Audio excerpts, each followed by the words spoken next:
most prestigious list of organizations that are truly doing some exceptional work in the space of diversity, equity and inclusion, particularly with regard to increasing women in the workplace. A few months back, we had many of our leaders, Prime Minister Modi and Finance Minister Srimati Nirmala Seetharaman, speak about the importance of having more women in the workplace. We at Avtar were thrilled when we heard the PM speak about providing flexibility to women. All the way back in 2005, we began India's first program for flexible working for women professionals. So to have that really become a topic of national interest, something which is very critical for the country to actually grow, is very heartwarming for all of us at Avtar. So if we were to see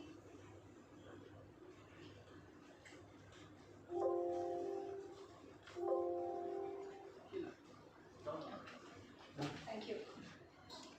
So this is our 7th edition of the Avtar and Seramount Best Companies for Women in India. At all these organizations, they are great consumer brands. அதாவது ஒரு நல்ல ஒரு marketing பண்ணணும், ஒரு நிறையா கஸ்டமர்ஸை வந்து சேகரிக்கணும் அப்படின்னு சொல்லிட்டு ஒரு ஆர்கனைசேஷனுக்கு ஒரு எண்ணம் இருந்தால், ஒரு நிறுவனத்துக்கு ஒரு எண்ணம் இருந்தால், அப்போது தனக்குள்ள வேலை பார்க்கக்கூடிய அந்த ஆண்களும் பெண்களும் மூன்றாம் பாலினத்தரும் இருக்கணுங்கிறது வந்து ரொம்ப முக்கியமான ஒரு விஷயமாயிடுது. So as such gender diversity metrics are collated across a very broad spectrum, and we announce the 100 best companies for women in India and the top 10 best companies over here, and they are chosen on policy impact. அதாவது சில சமயம் நம்ம பார்த்தோம்னா அந்த லிஸ்டெல்லாம் எப்படி போடுவாங்கன்னா, அதில் எவ்வளோ பேர் இருக்காங்க, அதுக்குள்ளேயே வேலை பார்க்குறவங்க வந்து என்ன சொன்னாங்க அப்படின்றத பற்றி போடுவாங்க. பட் அவதாருடைய லிஸ்ட் வந்து அது கிடையாது. The way we create the list is we actually look at what is the organization really doing for the people inside the company. And அந்த பாலிசிலாம் இருக்கிறதுனால ஒரு இண்டிவிஜுவல் வந்து மேலே வரக்கூடிய ஒரு ஆப்பர்ச்சுனிட்டி இருக்கா, அவங்க இதை விட இன்னும் பெட்டரான ஒரு லெவலுக்கு போக முடியுமா அப்படின்றத வந்து we look at it. As such, it is based on not only existence of a policy, it is also on the utilization and the impact of that policy. So these are all some aspects which we cover in the study: company profile, culture, workplace profile, what kind of benefits, leave, flexibility, safety, women's recruitment, retention, advancement, all of this we do. It starts off, இங்கே சில பேர் கேட்டாங்க வெறும் IT company மட்டும் பற்றி நம்ம பேசுகிறோமான்னு சொல்லிட்டு கிடையாது. எல்லா இண்டஸ்ட்ரியில் உள்ள கம்பெனிஸும் தே ஆர் பார்ட்டிசிபேட்டிங். இதில் பார்த்தீங்கன்னா ஐடி இருக்குது, banking, financial services, insurance, ITES, pharmaceutical, science, engineering, professional services, management consulting, அது போல் எல்லாமே இருக்குது. இது வந்து 100 பெஸ்ட் கம்பெனிஸோட ப்ரொஃபைல் தான். We don't usually share any details about people who are outside of the 100 best. So if you have lots of companies that participate, the data is only given for 100 best because we don't want to name and shame people who haven't made it into the list. So the idea is to be very inclusive even in this. So if you look at the kind of split, this is how it is. We have a variety of organizations. 10% have more than 30,000 employees, 11% are in the next category, and all the way up to companies which have about 500 people. We have MNCs, we have companies of Indian origin. As you can see, we have more number of MNCs than companies of Indian origin. And we are hoping that this will get balanced out in the years to come. We also find that this year, and I'm now getting into the results, this year the split of representation of women, as you can see, at the lowest level where we are calling them non-managers, you have women comprising about close to 40%. This is a really big number. But as you keep going up, you will find that managers are at about 25%, senior managers 17% plus, corporate executives at the CXO level again 17% plus. Board of directors, thanks to the mandate by the Government of India, we do find that the number here has actually gone up. So that is broadly the workforce profile. Here are the top 10 companies' key highlights. The data again is not too different, but can you see at the bottom, the numbers are catching up. Women and men are actually 45 and 55%. Now this is a fantastic source of happy news. And even if you see the senior managers and corporate executives, it's almost 80-20. That's where we are. Of course, board of directors is still a little lesser than what we would want. And then the cause of concern is this. எதை நினைச்சு நிஜமாவே நம்ம ரொம்ப கவலைப்படணும்னா இத்தனை வருஷம் என்ன பிரச்சனைகள் இருந்ததோ அதுல வந்து என்ட்ரி லெவலையும் மிட் லெவலையும் ஒரு அளவுக்கு மாற்றம் இருக்கு. பெண்கள் இன்னும் அதிக அளவுல வராங்க, பங்கேற்கிறாங்க. But at leadership level, it is still a leaky pipeline.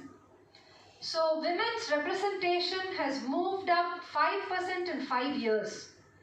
But when it comes to women in senior roles, it is still really less. There is a 50% downfall in the numbers. Women leading business units has almost remained the same. 2017ல எந்த அளவுக்கு பெண்கள் வந்து தலைமை பொறுப்பை வகிச்சாங்களோ பிசினஸஸ்ல அதே தான் continue ஆகுது இன்னைக்கும் கூட.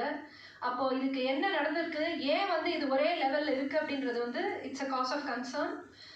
And there is a slump, and this is a really sad data to note. There is a slump in the percentage of women direct reportees to CEO from 17% to 16%. As I mentioned earlier, this data is across very, very different industries. It's not only what we call the tough industries that are being reported here. It's not only manufacturing or FMCG or infrastructure or logistics. We are talking about companies where a lot, where the diversity journey has begun long ago. But even so this is a slump. And we also find that the women talent pipeline is continuing to bleed. It is down by 9% at managerial levels between 2017 to 2022, and further dips, to 18% and 17% at the CXO level. So these are data points we are concerned about, worried about. But there are still things that we feel happy, and the top 10 best companies are really, our vanguards. They are role models. And we find that they are really pushing the bar. நம்ம எல்லாருக்குமே வந்து ஒரு எடுத்துக்காட்டு அப்படிங்கிறது ஒன்று வேண்டி இருக்கு, முன்மாதிரி அப்படின்னு சொல்லிட்டு ஒருத்தவங்க இருக்கணும். அதுதான் இந்த top 10 best companies. They are the role models and the people who really take this to the rest of the organizations. Just before today's press conference, Mr. Balaji and I were talking about what happened during COVID, and did COVID really have a big impact? Yes, COVID has had a very, very big impact. In fact, organizations like us, who are advisory organizations, who are organizations that consult and help companies in their DI journey, we have seen a huge increase in the way, in the focus, in the energy that organizations are exhibiting. We find that there are huge rigor in DI initiatives, 77% increase in rigor of DI initiatives. So which means that culture, ultimately diversity, equity and inclusion is nothing but providing a very strong culture, and that culture is now becoming very important, especially during tough times like COVID. And we find that many organizations today have realized that inclusion precedes diversity. Inclusion is the first step. Everybody needs to feel included, not just the so-called, I'm very consciously using air quotes, diversity candidates. Everyone needs to feel included. And for inclusion to truly be successful, we have to bust biases. So that bias busting is begun. There are lots of bias filters in place for HR processes. And we also find a whole host of different kinds of programs, including mental health screening, virtual team building activities, additional time off, paid time off, which was offered, as part of our 100 best companies. I am thrilled and delighted now to announce this year's top 10 best companies for women in India, which is listed in alphabetical order. This is the way in which we do it at Avtar. We always list it in alphabetical order. It is not through any rank or any kind of a scoring mechanism. The ranks and scoring mechanisms exist, but they are only offered to the organization directly and confidentially. So I am delighted to announce the top 10 best companies for women in India: Accenture, Barclays, Citi. We have Citi here represented, so big round of applause. EY, Genpact, IBM, Infosys, Mastercard, Tech Mahindra, and ZS Associates. So thrilled and delighted to showcase these top 10 best companies for women in India. So if you were to want your colleague, best friend, batchmate, wife, daughter, partner, or spouse to work for truly an organization that was fantastic, and you are an influencer in their lives, then please tell them to go and work for these organizations.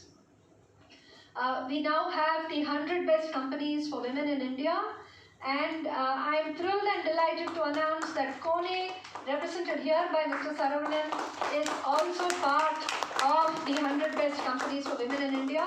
Not a small task, being a elevator and access and exit control organization, to be part of the 100 best list year on year. Kudos to Kone for this. We also have the most inclusive companies index, and this looks at not just gender but all of these different types of diversity. So பெண்கள் மாத்திரம் இல்லாமல் எல்லா விதமான வேற்றுமைகளும் என்னென்ன வந்து ஒரு ஆர்கனைசேஷனுக்குள்ளே நம்மளால் கொண்டு வர முடியும், வித்தியாசங்கள் அப்படிங்கிறதையும் இந்த மோஸ்ட் இன்க்ளூசிவ் கம்பெனிஸ் இண்டெக்ஸில் we see. And each of these organizations have really taken a very, very strong commitment to being diverse, equitable and inclusive. So if you can see what is the diversity focus this year, obviously 100% of all organizations that participated focused on gender. There is a lot to be done in gender, which is why our country's leaders are speaking about it today. Gender is most certainly an underutilized source of talent today. Generation PWD, persons with disability, members of the queer community, culture, nativity, and socio-economic diversity. So all of these are strands which organizations use. And you have a very interesting set of companies that have done a great deal of work in this. A very important aspect that we are seeing today is language matters. Previously, we would think that it's all about policies being existing, it is all about optics, diversity, but today companies are realizing that the word starts off the thought, and the thought leads to action, and action leads to success in diversity, equity and inclusion. So a lot of organizations are focusing on communication. Language is being truly seen as the vehicle which translates and transmits the company's intent.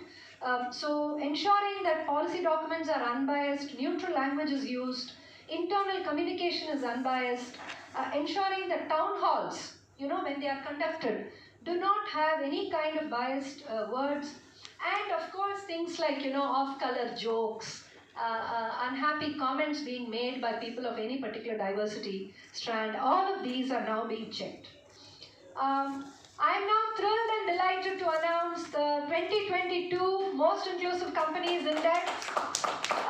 We have Accenture, AXA, Citi, again, EY, IBM, Infosys, Mastercard, Target, Tech Mahindra and Wipro, which are part of the 2022 Most Inclusive Companies Index.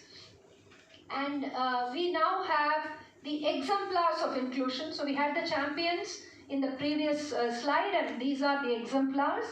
Again, we have companies whose inclusion index score was between 55% and 75%. They are recognized as exemplars of inclusion.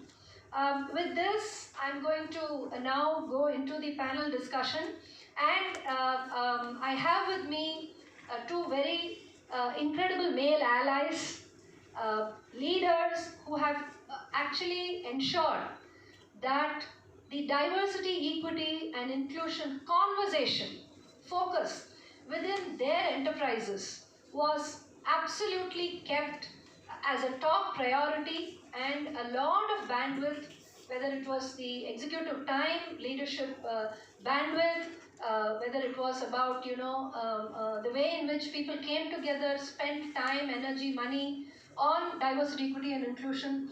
All of that has happened because of leaders like the two very special people that we have here on the panel with us today. It is my privilege to welcome Mr. Balaji of Citibank. He's the managing director, and he's really the person that we all know as the face of Citibank here. He runs a very, very large business and one that has diversity, equity and inclusion as a very strong focus area. I've connected with him on many occasions, and I've found his passion to be totally of a different league. It is not one of tokenism, it's one that really looks at change. I also have Mr. Saravanan here with me. I remember the first year when Kone applied for the 100 best companies for women in India. There was a discussion and there was a talk saying, we are in the access and exit control business, we are in the movement business. We are definitely passionate about diversity, equity and inclusion, but we are wondering, would we even make it to the 100 best list? But Kone has steadily every year been part of the 100 best companies for women in India, and which is a truly amazing thing, simply because of the fact that even today, when you look at businesses that are in the space where it's largely male dominated, where it's largely related to actions being performed on the like we say, feet on street, outside, but to keep that diversity momentum going is incredible. So Saravanan, thank you so much for being here and representing Kone. Mr. Saravanan is the director of HR for Kone Elevators, and he will be representing Kone in today's panel discussion. So with that, I'm just moving across. Balaji and Saravanan, thank you so much for being here with us today. So my first question is going to be to you, Balaji, and I'm just going to ask you, how does it feel to be part of the top 10, I think it's switched on, top 10 best companies for women in India, which is a fantastic, fabulous recognition. How do you feel about it? Thank you, Dr. Rajesh. I feel absolutely delighted and privileged to be part of this elite list. What makes it especially special is that we were not part of this list earlier, some years ago. And I think it's been a collective journey across the organization to try and get into this level of elite ranking. I'm also very, very grateful and appreciative of Avtar for conducting a survey like this, which actually inspires companies like us to compete in a healthy manner and to learn from other companies as well. Thank you so much. That's fantastic. And I just want to, for a minute, appreciate and truly commend the team at Citi. Of course, led by stalwarts like Mr. Balaji. And I truly want to speak about, the inclusion which was underlying in the humility with which he spoke about how they were not part of the top 10, but they have steadily grown into it. And I think that quality of feeling vulnerable, of saying that there is correction to be done and that we need to, make this happen is the hallmark of a truly inclusive organization. I now move on to Mr. Saravanan. Sorry, can I just... Sorry. Saravanan, Kone Elevators is is among the 100 best companies for women in India. How do you feel? Congratulations first. Thank you, Dr. Rajesh. Yes. Thank you, Dr. Rajesh. This has been an incredible journey for us, and in the past 7 years, we've been actively participating in this journey of being assessed and being certified. I think being in this race is something which is really exciting, and we look at this as a process of learning, because we do get to measure ourselves as to where we were, and it also gives us a direction and a target as to where we want to go. So thank you so much. Absolutely. Thank you so much, Saravanan. If you could just, answer my next question. Companies like Kone Elevators have had diversity, equity, and inclusion as part of their culture for many, many years now. As you rightly said, the Avtar and Seramount Best Companies for Women in India list is one that inspires organizations like you, the race that you mentioned so beautifully, to improve every year. But my question is one that many people may want to ask you. Of course, we would know the answer, but we definitely want it for the benefit of this audience here. What do you think is the business case for your pursuing diversity in your workplace? You're an elevator company. Is it important for you to have more women in your workplace?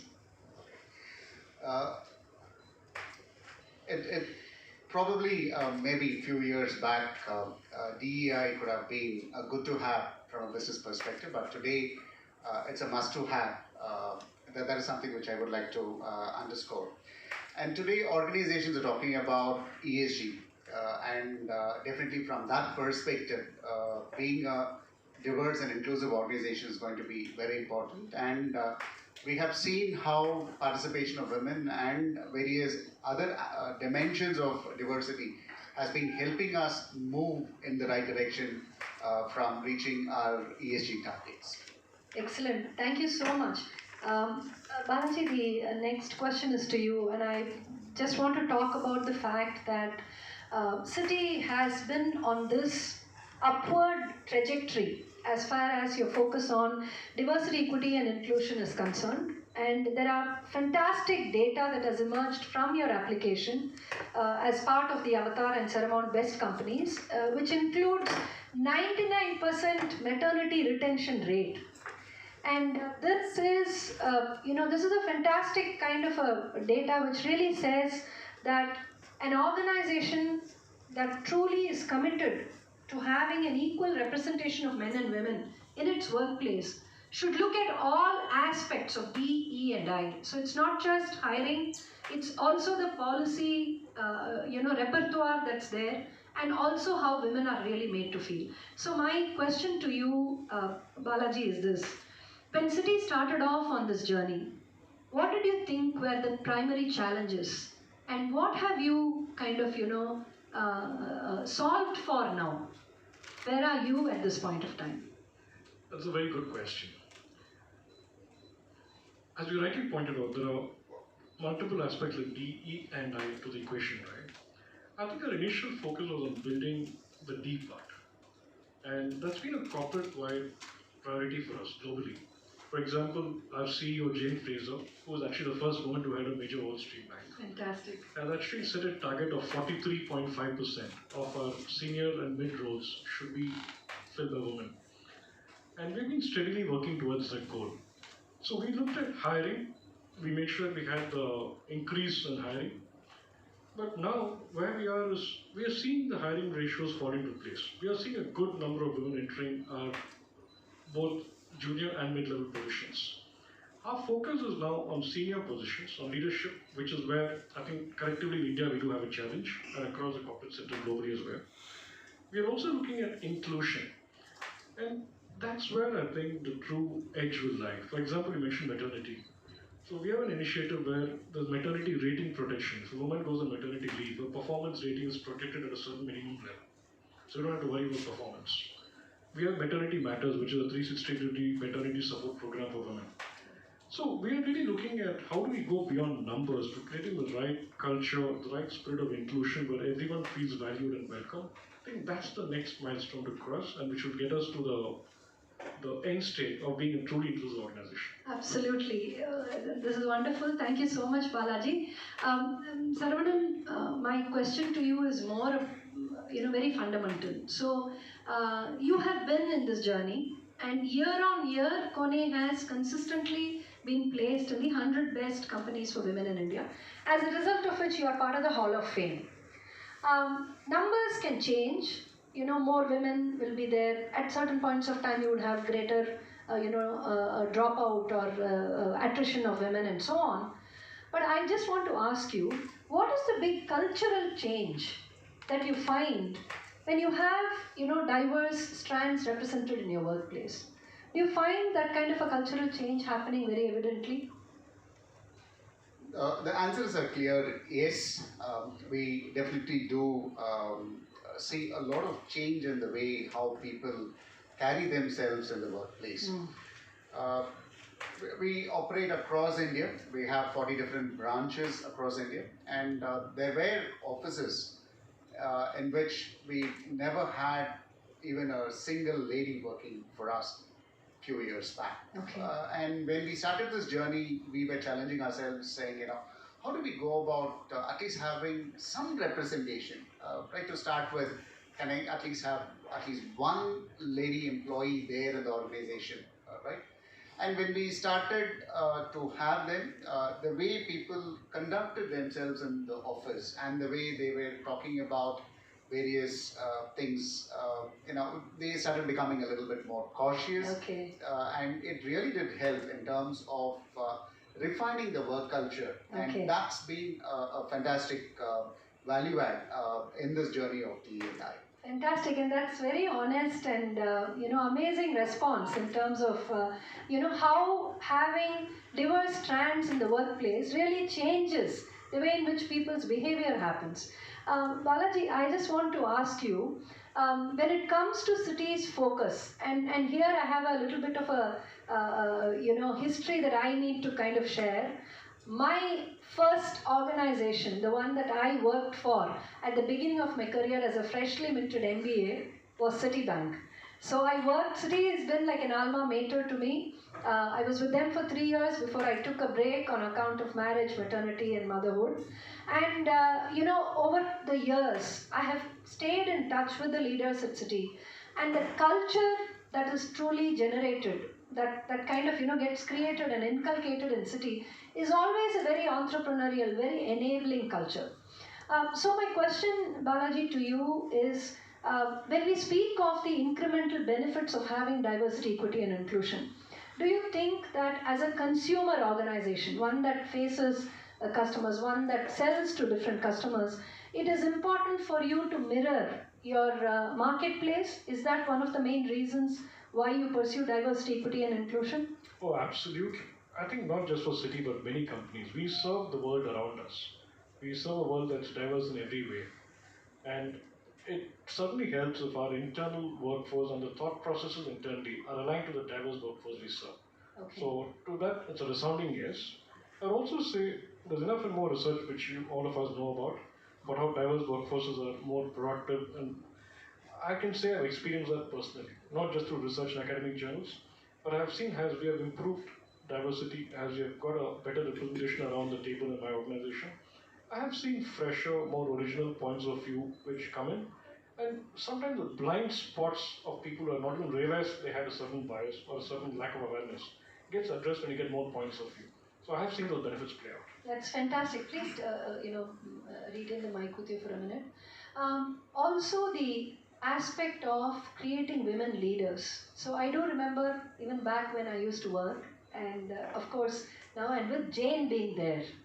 So there needs to be specific focus on creating women leaders.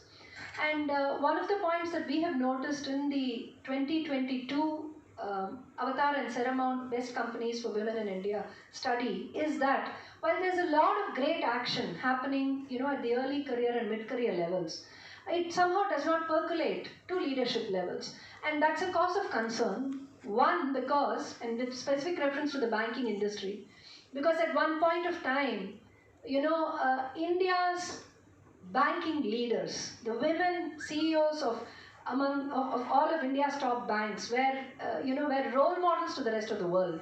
And we all know about how they used to be known as Kamat's angels, because Mr. Kamath and Mr. Walgul before him actually created that legacy of having many, many women leaders.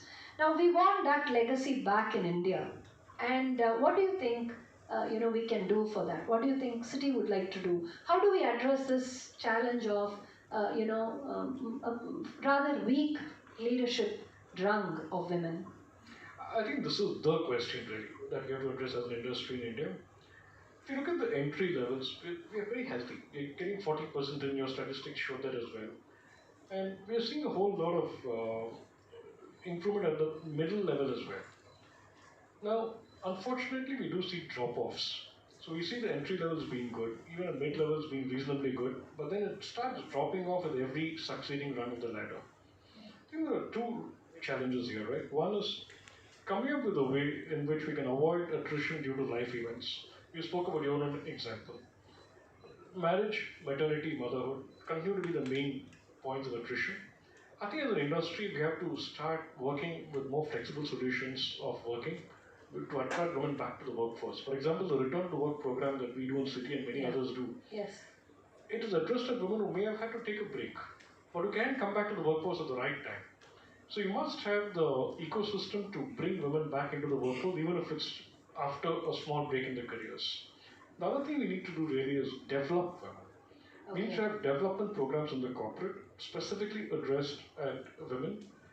And we have seen examples in City where we have had programs targeted at our mid-level women managers, which help them to become leaders in due course. Fantastic. Thank you. So we are almost at the end of this panel discussion. I just want to go across to my wonderful speakers, true male allies who have, ensured that their organization and their workplace, exhibits the intent to be diverse, equitable, and inclusive. Thank you. Saravanan, I'm just going to ask you by way of your final comments, what would you like to say to other organizations in the space of access and exit control systems, of elevators, of movement, which are your competitors, your colleagues and counterparts in the same industry, or probably even allied adjacent industries? What would you tell them to ensure that they are focused on women's workforce participation? How would you inspire them?